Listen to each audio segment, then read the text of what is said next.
Hello, everyone. Welcome to 360 Degrees Excellence, where we believe everyone can achieve all-round success.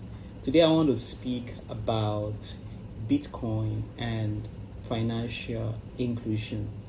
I'm sure everybody knows about Bitcoin. If not everybody, a lot of people, know about Bitcoin. Bitcoin is an internet money, digital currency, is the most popular digital currency. There are so many of them.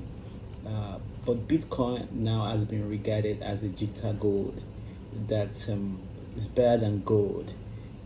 And a lot of people believe that is a very good asset. And I'm one of those people that believe that Bitcoin is a very, very good asset. Bitcoin is powered by blockchain. Blockchain is a new technology that allows transactions to be recorded and is difficult to be reversed. Bitcoin has a potential, not only Bitcoin, and also blockchain. Blockchain has the potential to improve economic efficiency, productivity, and financial inclusion, especially in countries where you have a lot of underbanked and many people don't have bank accounts. Let's say, for example, in Africa, you have a lot of people that don't have bank accounts, and they can be included in the economic activity. And we can see what is happening in Africa, like in Nigeria. Before the ban, Nigeria was one of the leading countries that were really doing well in the crypto space. So it has a lot of potential. Bitcoin has a lot of potential, and all other blockchain assets, they have a lot of potential. I read an article, I think last year, that United Nations organization World Food Program used digital currency to send some tokens for refugees to buy food. So it's a wonderful technology that people should really think about. Like I said the other time, it has potential to accelerate financial inclusion in African countries. And I always say to people that a young man that has a smartphone can purchase Bitcoin anywhere. It's unlike, say for example, if you want to purchase Amazon shares, you want to purchase Tesla shares, and you are not based in the US, or you are not very close to sophisticated bankers or stockbrokers, it's very, very difficult for you to have access to those shares. But with Bitcoin, if you have a smartphone, wherever you are, you can always purchase it through an exchange. It's very, very easy for you to do that. Another good thing with Bitcoin is that you don't have to purchase one Bitcoin. I mean, one Bitcoin at the moment is about $40,000. A lot of people don't have that kind of money, but you can purchase a fraction of it. I was reading an article the other time by Gemini founder that said that they can purchase $5 worth of cryptocurrency on their exchange. You can see that it allows a lot of people to have access, to the Bitcoin, to the asset. So that's one of the reasons why I also, admire that asset. It's a very, very good asset. And I believe that the future is very bright for cryptocurrency, and even for payments. Say for example, in future, you'll be able to send token to people, maybe with your phone, like you send SMS to people. I mean, that's the dream of Mark Zuckerberg when he came up with that idea of having a stable currency, but they are still working on it. So take for example, maybe I want to send money to, let's say my mom in Nigeria. It's very easy for me to just use my phone and just saying, like, I'm sending WhatsApp message to her.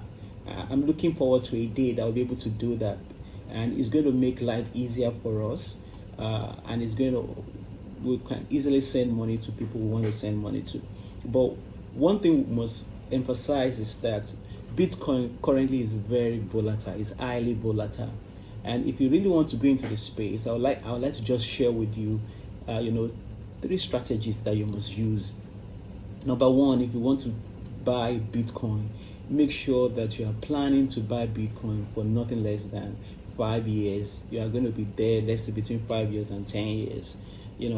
I always say this: our holding time is forever. I borrowed it from one of the quotes of Warren Buffett, the popular investor.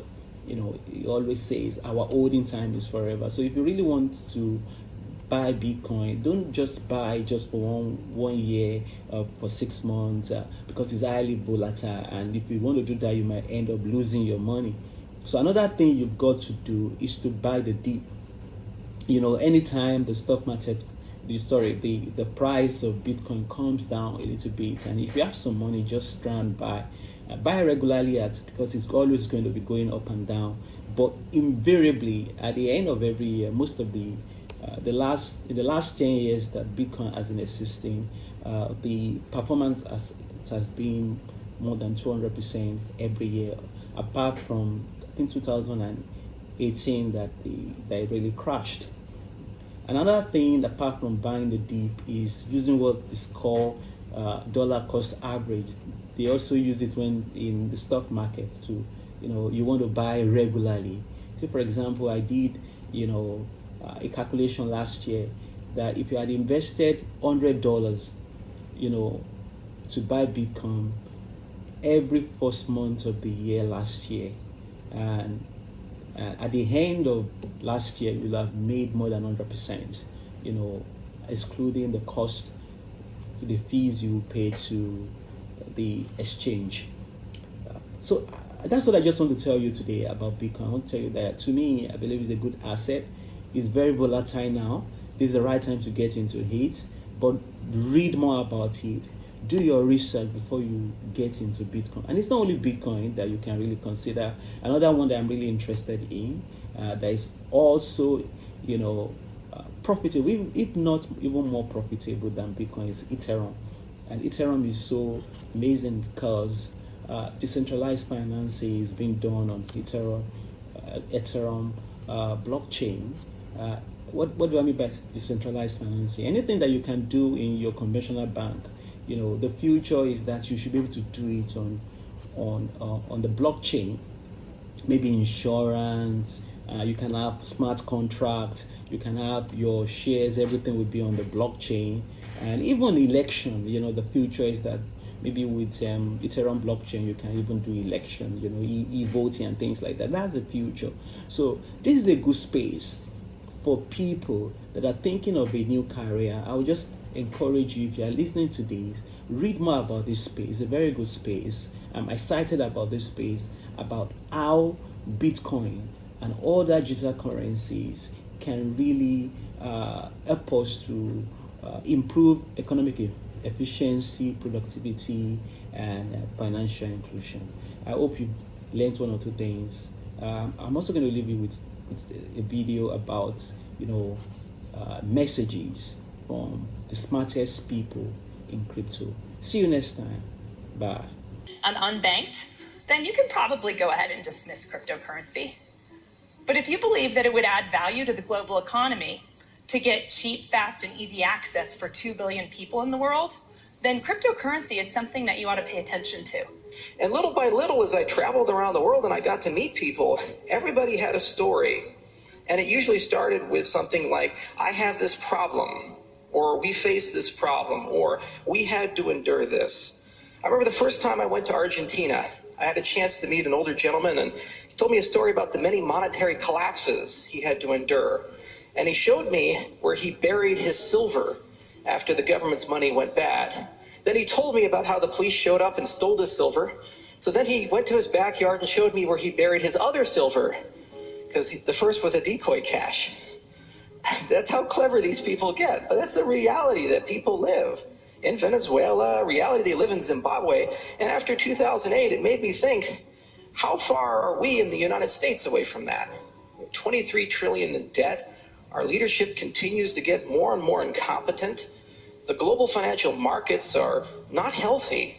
A few key facts to remember. Our movement continues to grow. It's easy to get a little hopeless and think that the best times are gone, but there's actually more people in cryptocurrency today in 2019 than there were at the peak of the market in 2017.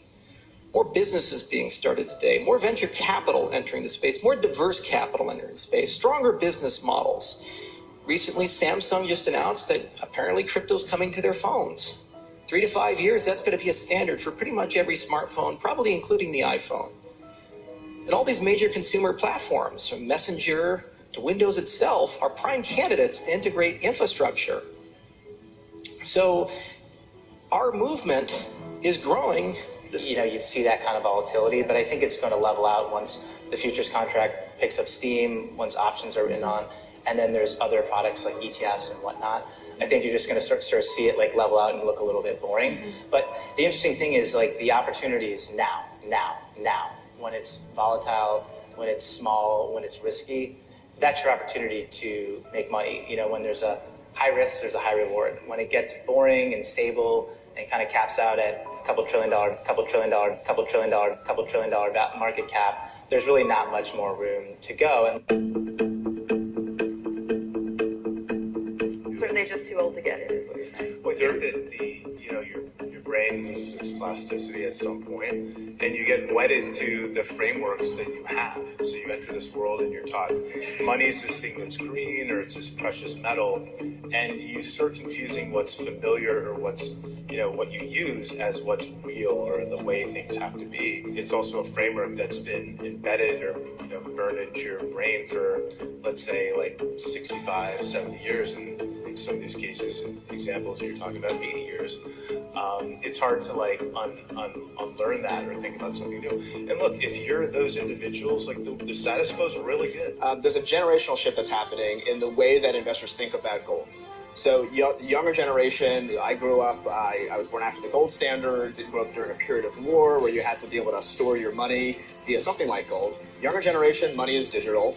Anybody who has a phone can now access this new asset class. And so you have what is approximate $68 trillion of wealth, $68 trillion of wealth, $68 trillion of wealth being handed down from boomers to X's and Y's and millennials over the next 25 years. That's not going to stay in gold. You have actual investors that you're advising. Would you ever put them in a Bitcoin ETF? Well, it's interesting. When we talk to our younger clients, we have a core gold allocation in our portfolios, and they'll ask about that and say, well, what about crypto? And if you talk to primarily millennials and ask them which they prefer, Bitcoin or gold, it's a landslide. It's not even close. It's like 90%. It's like 90%. It's like 90% prefer Bitcoin. And as you can see, the headline reads 20% of young Americans own Bitcoin, Torch says. No. When I made that stupid statement, which got all the thing, I called it, my daughter sent me an email saying, Dad, I own 2 Bitcoins.